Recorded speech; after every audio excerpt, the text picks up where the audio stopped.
quick. Put up a shield. Talk about something sensational like the dancing. Flash the lights and do it fast so you don't have to look at the real wounds. If you were one of the people who watched the video I posted last week, you're probably confused right now.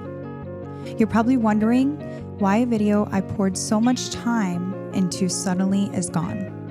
I'm learning to pivot from seeking attention to carrying presence.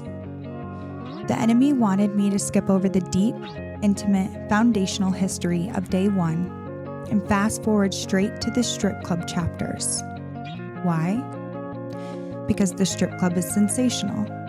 It brings quick, superficial attention. It makes people look at the environment I was in rather than the raw, human heart inside of me. It would have trapped my platform in a loop of defending or explaining a lifestyle that is not who I am anymore. If I built the house on the dancing chapters, I would have built it on a symptom. By forcing myself back to day one, the Lord is building it on the root. I deleted it because I was running down a path of confusion and almost let the enemy dictate the foundation of the platform. When I first sat down behind this microphone, I felt the Holy Spirit telling me to go back to day one, to go back to my childhood, to the absolute worst, heaviest parts of my life that I have never personally dealt with. But to be completely honest with you, I was terrified. So instead of being obedient to that still, quiet voice, my impulses took over. I got scared, I got excited, and I rushed. I tried to flash the lights and shield myself by talking about dancing in the strip club for 10 years. Now hear me, that environment was a chapter I lived through, but it was never my identity. And trying to build this platform on sensationalized chapter was my way of running from the root. And you know what happens when you move in your own power instead of God's command? The enemy steps in to make you think you are flowing, but everything starts to fight you. You meet massive resistance. The words don't line up. The technology fails. I literally had to screen record my own show on my phone just to get it out there. It was a chaotic mess because it wasn't God's timing.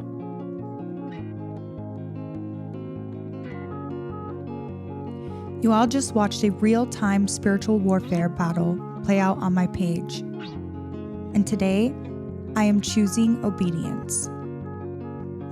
My intent behind this podcast is not vengeance. It is deliverance and refinement. The silence stops with me. In families where boundaries dissolved, there is often an unwritten, unspoken rule. We don't talk about what happens in this house. The silence is exactly how generational trauma replicates itself. It passes from grandmother to mother to daughter. I'm hitting reset. We're going back to day one. We are going into the raw, undealt with wounds of my childhood. I'm not coming to you as a finished product.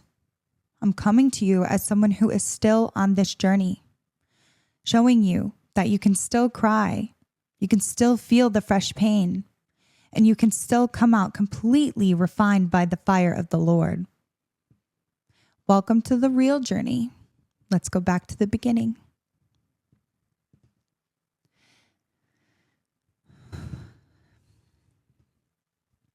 My mother loved me with an intensity that was almost violent in its weight. It was an overpowering, consuming love that poured out of her arms and onto my skin. Too vast for an infant body to hold. Yet, from the very beginning, my spirit was tracking something else in that room. A strange friction I didn't have the words for yet. My very first memory on this earth is a rhythm, or rather, the lack of one. I remember the close, heavy warmth of being held against her chest, the slow rock of her body trying to lull me to sleep. Even then, my mind was awake, counting the beats. I remember thinking, Why is she so offbeat with her rhythm? The movement felt completely off, like she was forcing a comfort that wasn't actually there. I looked down, expecting to see the sturdy wooden legs of a rocking chair hitting the floor to explain the movement. There was no chair. She was just standing on her own 2 feet in the middle of an empty room, swaying me back and forth. The fakeness of it irritated me. This is annoying. The thought clear and sharp inside my head. Could you just put me down?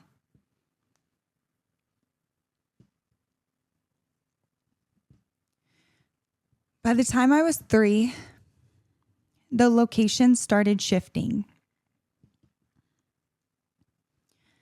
To be completely honest, I don't even know what house we were living in at that time.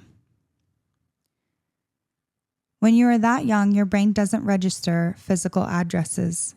It only registers the atmosphere.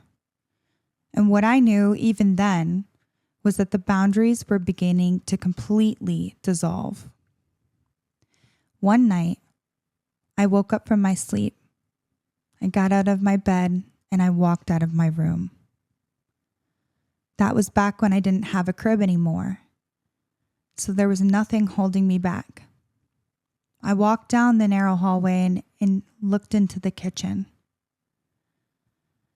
I didn't see a sanctuary. I saw a boundary completely shattered. I stood there as a 3-year-old child, forced to witness my mother in an aggressive, highly inappropriate, intimate situation with a man I didn't know. I remember the exact view, looking straight into the kitchen and seeing the man grabbing my mother and aggressively having sex with her right there in front of me. Close your eyes and go back to that physical feeling. Your bare feet hit the cold, sticky linoleum of a tiny kitchen. The air smells like something metallic and something dirty, something you don't have a word for yet. You stand there, frozen. You feel this overwhelming, somatic clench start in the pit of your 3-year-old stomach and rise up through your throat. It is a sickening, dirty, full body nausea. It's the physical experience of a boundary being shredded right in front of your face. And it makes me so fucking mad and so grossed out to this very day.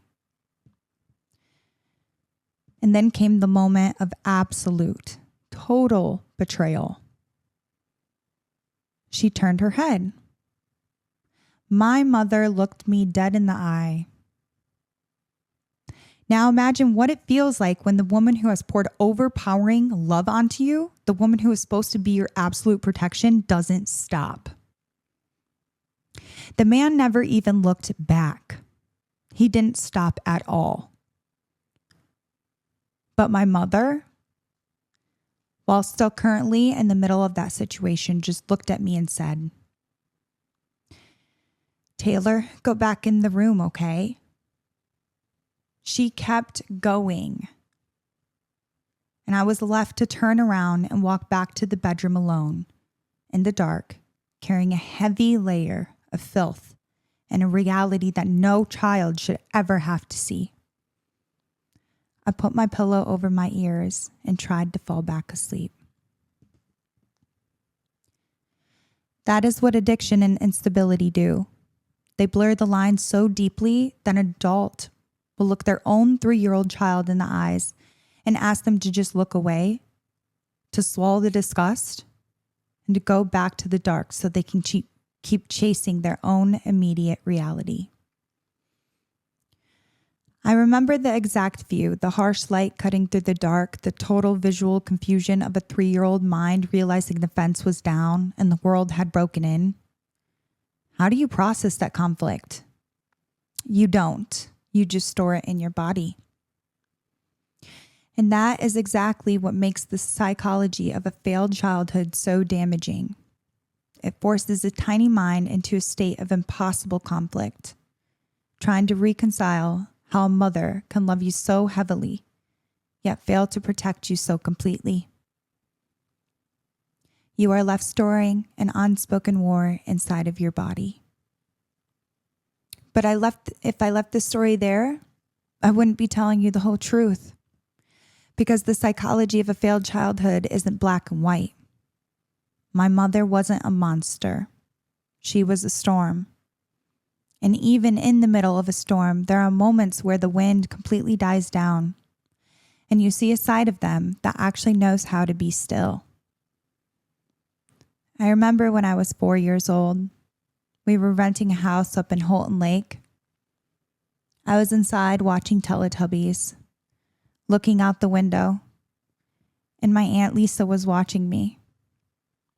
Now, Aunt Lisa was always my safe haven. Because of an injury during her birth, her mind didn't operate on the world's rigid grid. She carried this beautiful, childlike purity. I looked out that window and decided I was done with limitations. I looked at Aunt Lisa and I told her I wanted to go outside and learn how to ride my bike without training wheels. Aunt Lisa looked at me and gave me the safe, logical answer. We should wait until your mom gets back so she can teach you herself.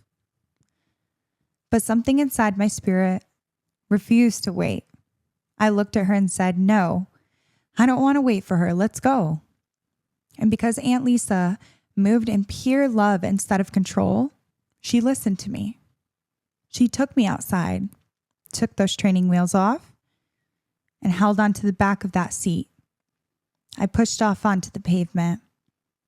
My legs started paddling, and suddenly I was balancing. I was flying. At 4 years old, I was moving on my own momentum. Right at that exact second, my mom's car pulled up.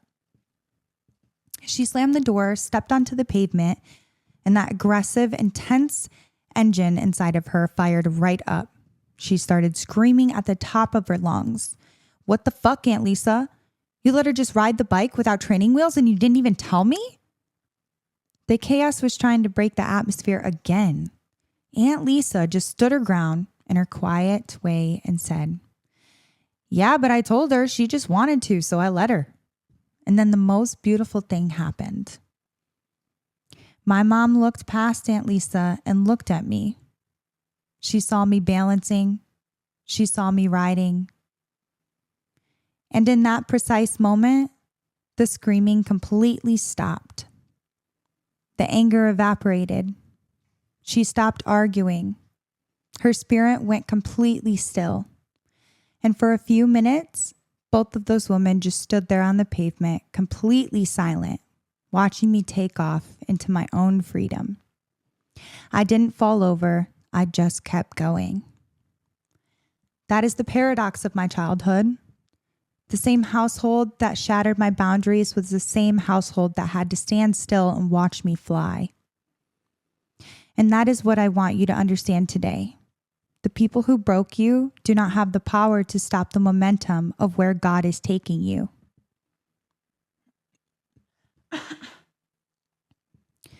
But when the noise of those parties got to be too much for my little spirit to hold, I knew exactly where to go. But that stillness on the pavement didn't last, because in the same house in Holton Lake, the stability would completely vanish as fast as it came. My oldest sister was around 13 by then, 12 or 13. She was rebellious, navigating her own pain, and my mother was a heavy, heavy alcoholic. The house itself was actually beautiful. It was spacious, and right by the kitchen, there was this beautiful modern glass bar. But where there is alcoholism, a beautiful home is just a stage for chaos. There would be these massive parties. My mom would throw them, or Savannah would bring people over. And because I was only 4 or 5 years old, I was always getting sent away. Go to your room, get out of the area. But remember, I've always been an observer. I couldn't just stay behind a closed door. I would sneak out into the narrow hallway and peek over the side of the wall looking into the living room. I remember the confusion of watching my world split open. I'd see Savannah sitting up on the counter talking to her guy friends, and my mom somewhere else in the room. They were drinking together, smoking weed together, boundaries completely blurred between a mother and a teenage daughter. I'd look for my middle sister, Cassie, but she was never in that area. She was hiding from the frequency. I was the only one standing in the dark tracking the noise. But when the noise of those parties got to be too much for my little spirit to hold, I knew exactly where to go. I would walk away from the hallway and slip into Cassie's bedroom. Her room was a completely different world. It was a time capsule of the late 90s and early 2000s. The walls were completely covered top to bottom in pictures of NSYNC. She absolutely loved them. To anyone else, it was just a teenage girl's bedroom. But to me, that room was a fortress. It was the only place in that entire Holton Lake house where the boundaries weren't shattered. I would climb into Cassie's bed and crawl under the covers on the opposite side of the bed. She made me feel completely safe. In her bed, surrounded by those pop star posters, the bass from the living room faded out. The smell of the alcohol couldn't reach me. Cassie created a sanctuary for me in the middle of a war zone. And I would finally close my eyes and go to sleep knowing I was protected. But in that house, the peace of the night never guaranteed the safety of the morning. Because when you mix heavy alcohol with zero boundaries, the party always ends in violence. The next morning, the high wore off. The alcohol turned sour, and a fight broke out. I remember standing in that exact same hallway where I had watched the party the night before. Nobody else was there except me, Cassie, Savannah, Aunt Lisa, and my mom. Suddenly, the room exploded. My mom got mad about something, and right before my eyes, my mother lost all control. She grabbed my oldest sister and slammed her head straight into that beautiful glass bar. She beat the absolute shit out of her. She threw Savannah's body onto the bar with so much force that entire glass shattered into pieces. I was just a little girl standing in that hallway, watching my family tear each other apart. I remember sobbing, screaming, begging my mom through my tears. Stop hurting her. Please stop hurting Savannah. But my mother didn't see a terrified child. She just saw an obstacle. She screamed at me over the chaos, her voice filled with venom. Shut the fuck up and get the fuck out of here. I'm going to deal with this little bitch right now. She just kept insulting Savannah, calling her names, beating her on top of the broken glass. That is the raw reality of day one. The beautiful glass bar that was supposed to belong in a nice, happy home became a weapon of blood and trauma.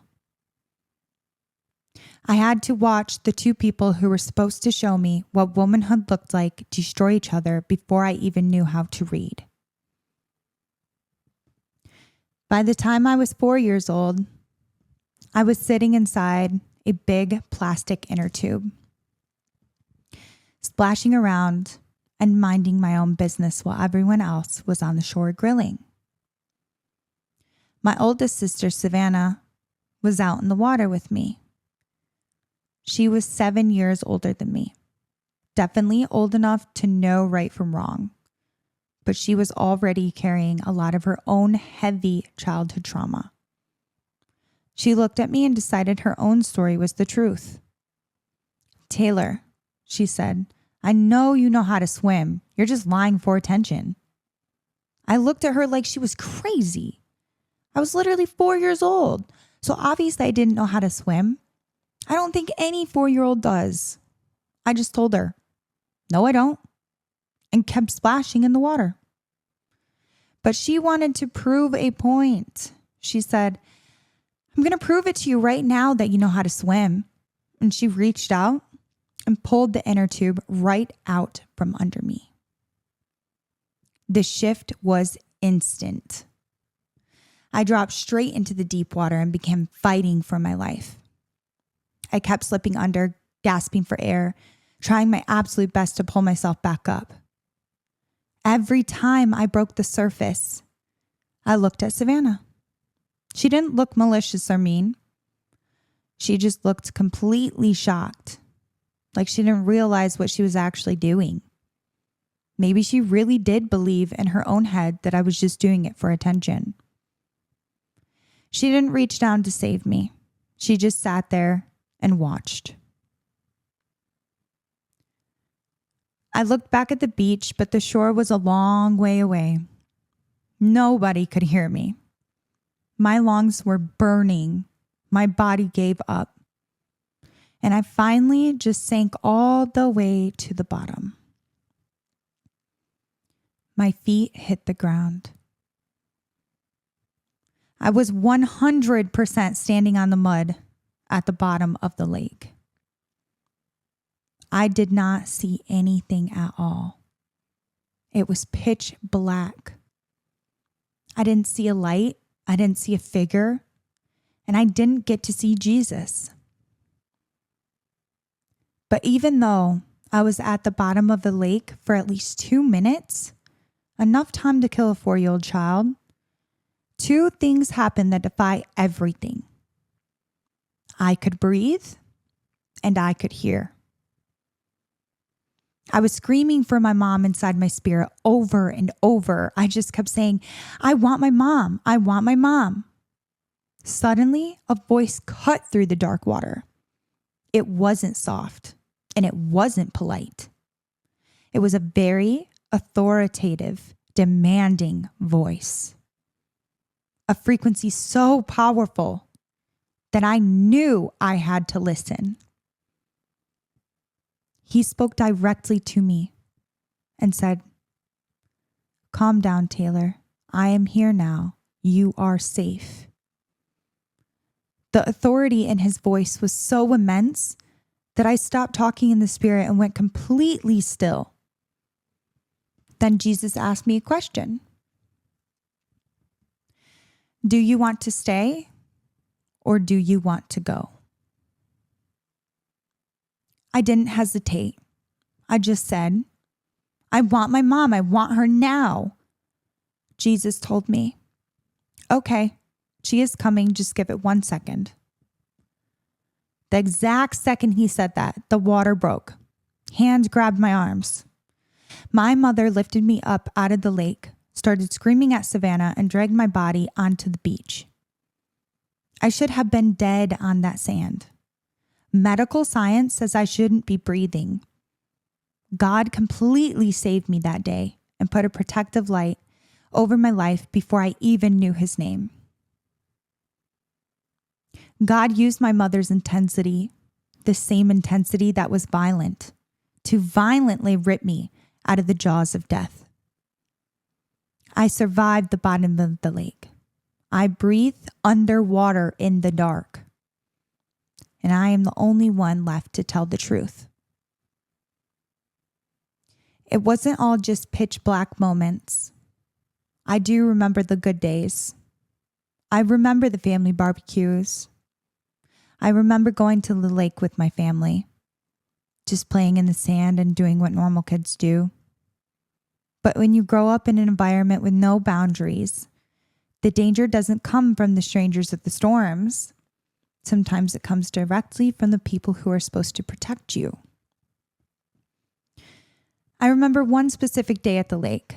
I was playing alone in the sand, minding my own business, and my sister Cassie called my name. "Hey, Taylor." The second I looked up and said, "What?" I saw this giant rock flying straight towards my face. Bam. It hit me with full force right on top of my left eye. A fraction of an inch lower, and when it would have actually taken my actual eye out. The pain exploded, and immediately blood started running down my face. I burst into tears because it hurt so bad, and I screamed out for my mom. But instead of comfort, the confusion of the house hit me again. Cassie looked at me, completely defensive, and told me to stop crying. I yelled back through the tears. "No, it hurts, Cassie. You hit me." She just stood there, looking at me like I was the one who was wrong. She tried to claim she did it on accident. She said she was just trying to throw the rock to me, not at me. But we all know that's a lie. You don't aim a giant stone directly at a 4-year-old's face by an accident. But that was the reality of my childhood grid. One minute you are being pulled out of the deep water by a miracle, and the next minute the person who makes you feel the safest at night is throwing a rock at your face in the daytime. The rules changed every hour. The safety was always temporary.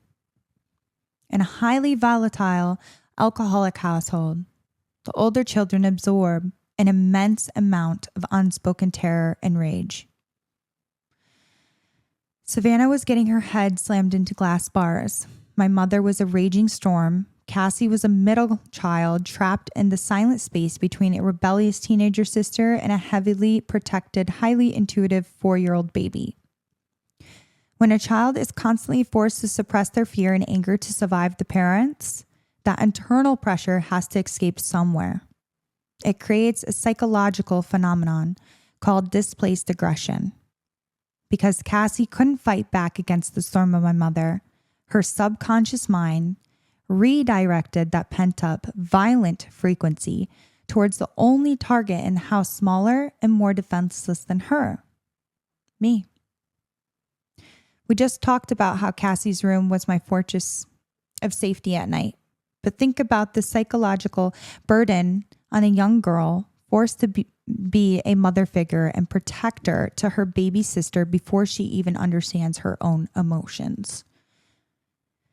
Resentment is a silent parasite.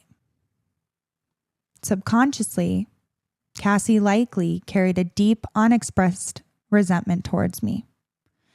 I was the baby who got the heavy, consuming love from our mother, of which she, when she wanted to give it, that is.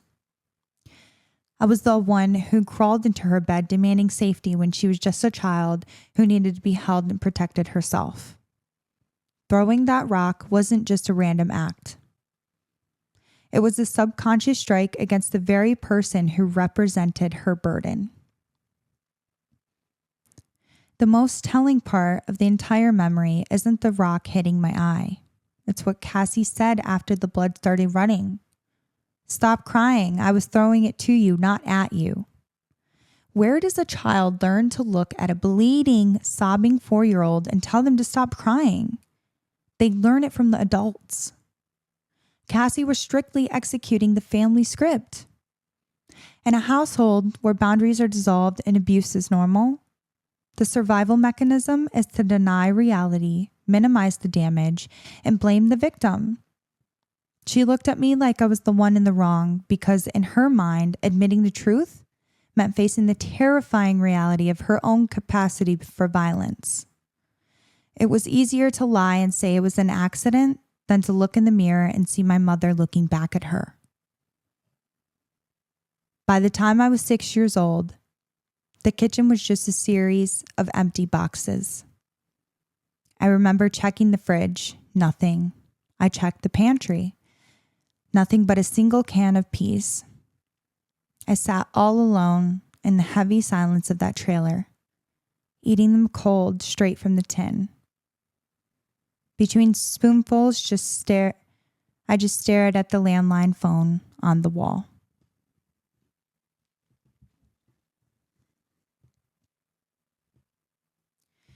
She was away with her boyfriend at the time. She'd routinely leave the house for days. But one time she disappeared for about 3 weeks straight, leaving my sisters and I completely fend for ourselves. It was horrible. We were losing electricity and water left and right. There was never any food, and on the rare occasions there was, it was completely gone within 3 days. Without an adult, the house became a living graveyard. It was constantly filthy. Maggots literally spilling out of the trash can, moldy food everywhere, dirt and deep filth. the lack of environmental protection, is exactly why I had actual worms in my stool around that time. My body was physically absorbing the decay of the house. And then there was the head lice. I had it all the time, constantly.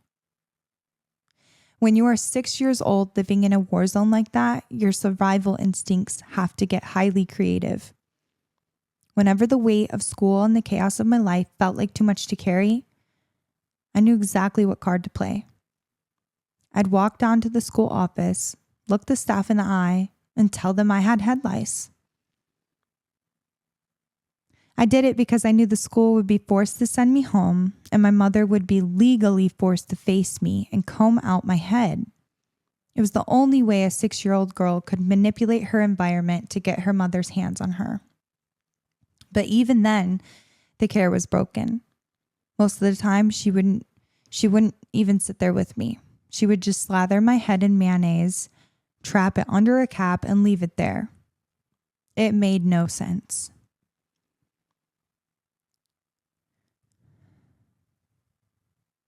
I called my mother 30 times in a row, the rhythmic ringing becoming a second heartbeat in the room.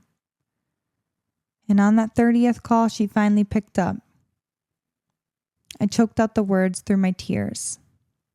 "Mom, where are you? I'm hungry and you haven't been here in days." But instead of a panic, instead of a mother rushing home to her starving child, she just laughed over the line. She told me to stop overreacting, said she was on her way, and hung up the phone. The line went dead. I was left entirely alone on that floor, begging for my mother to come home, drowning in a wave of loneliness so thick it felt like the bottom of the lake all over again.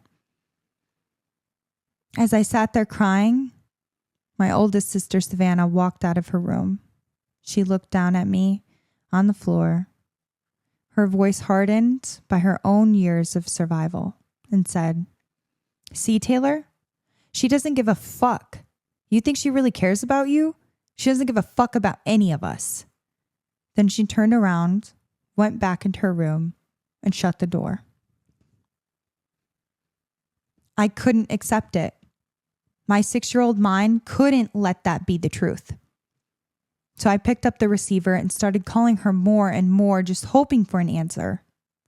But I was always left with the mechanical click of an answering machine.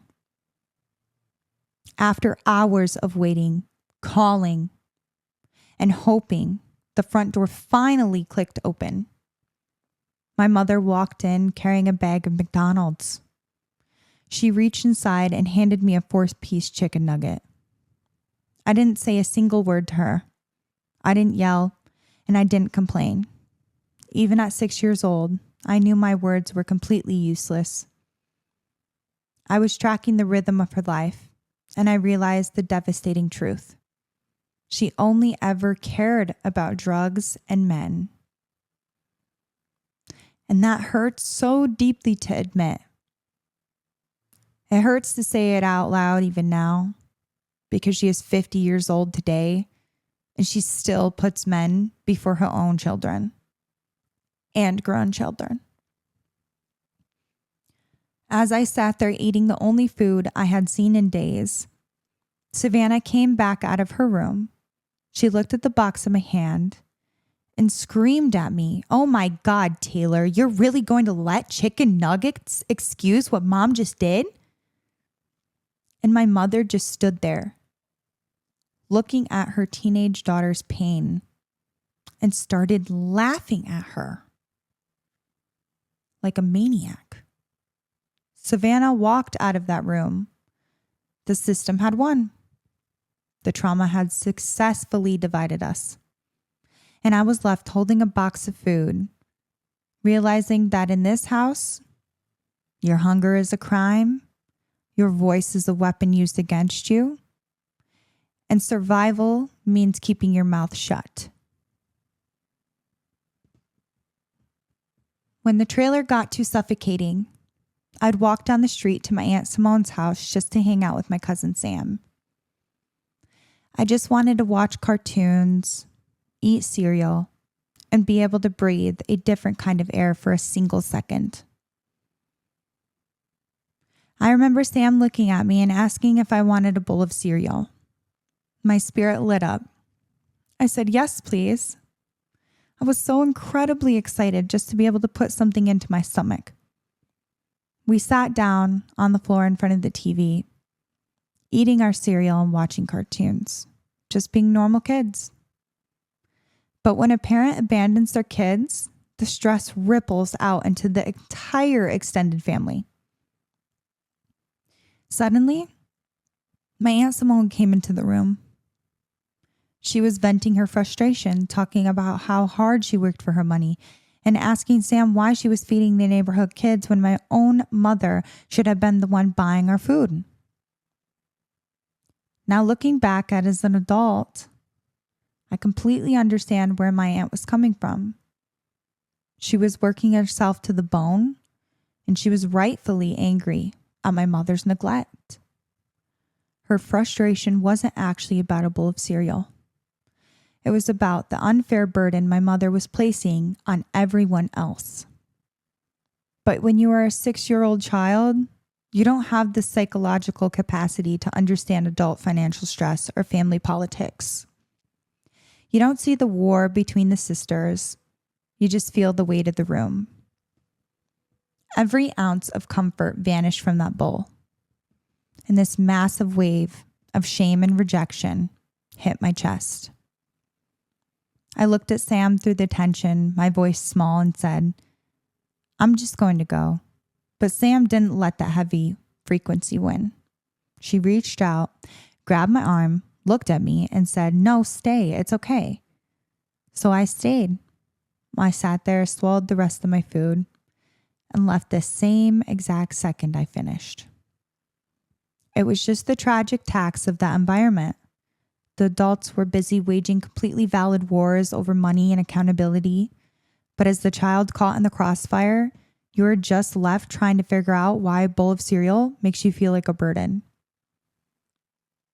Because there was no protection, my spirit learned to survive by tracking the shadows. I have little bits and pieces of memories from that time.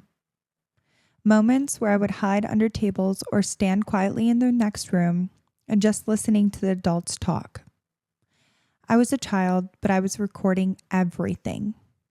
In those hidden corners, I kept hearing whispers about our cousin. I kept hearing the horrific truth that he had molested my sisters. But on our family grid, truth was treated like a threat. When my mom finally confronted her sister about what he had done, she refused to believe my sisters. A massive, violent fight broke out between them. Instead of protecting the children, the family chose to protect the lie. Eventually, we took my grandma's trailer and she moved into a house with my aunt and her kids. Whenever I would go visit my grandma there, it was so incredibly boring. I was still too young to understand what the word molestation even meant. So to me, my cousin's bedroom was just a room with an escape. I'd sneak up the stairs, go into his room, turn on his old PlayStation, the very first generation one, and just sit there playing Crash Bandicoot while there was nothing else to do. But the family was fiercely guarding the secrets of the hallway. One day, while I was sitting there playing, my grandma came marching up the stairs. She did not gently ask me to leave. She grabbed me roughly by the arm, dragged me straight out of his room, and yelled directly into my face. She told me if I ever went in there again, she would beat my ass and commanded me to stay out. I remember complaining and whining, but she was so mean and her anger scared me so bad that I never went back up in his room again. but my curiosity didn't stop. I remember sneaking into my cousin's bedroom one time by myself just to look around. My girl cousin. I didn't touch a single thing. I was just curious and observing. She was always super mean back then, your average harsh teenager. Honestly, her and Savannah acted very similar, but her bedroom was a total paradox. It wasn't a reflection of how she acted at all. When I stepped inside, it was so beautiful. There were stuffed animals everywhere. Soft pink hues painted against whites and blues and delicate sheer curtains filtering the light. For a split second, I was looking at what an innocent childhood room was actually supposed to look like. Then I heard someone downstairs. The panic hit my chest, and I sprinted back down the steps as fast as my legs could carry me, because my grandma had made it completely clear that I was never allowed up there. Now, as a mother myself, looking at my own daughter, Yori, I look back at that hunger, that filth, and those cold, empty boxes, and I realize something profound. I'm no longer haunted by that dark trailer, because the enemy meant for those roots to choke me, but the Lord used them to prepare the soil for a miracle. For a long time, I wondered how I would ever be able to heal a childhood I couldn't even fully remember or understand. But when the Father blessed me with my daughter, He didn't just give me a baby to raise. He handed me a key to my own deliverance. If I wouldn't have had a daughter, I would have never been able to witness what a true, uncorrupted innocence actually looks like. When I hold Yori, when I look into her eyes, I'm not seeing the anxiety of trying to be perfect mother to outrun my past. I'm seeing a physical mirror of the exact purity, softness, and light that was systematically ripped away from me when I was 3, 4, and 6 years old. Every single time I feed her, every time I clean her room, every time I protect her boundaries and pull her close, I'm not just mothering her. The Holy Spirit is using her innocence to reach back through time and mother me. Having my daughter was the ultimate necessary requirement for my healing. Through her, the Lord has shown me that the little girl under the table, the little girl at the bottom of the lake, and the little girl eating cold peas on the trailer floor was always worthy of being loved, fiercely protected, and treasured. The silence didn't just stop with me.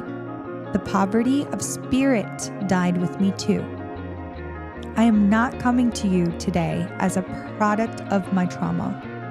I'm coming to you as a daughter of the King who went through the fire, survived the deep water, and was handed a crown of pure joy in the form of my child.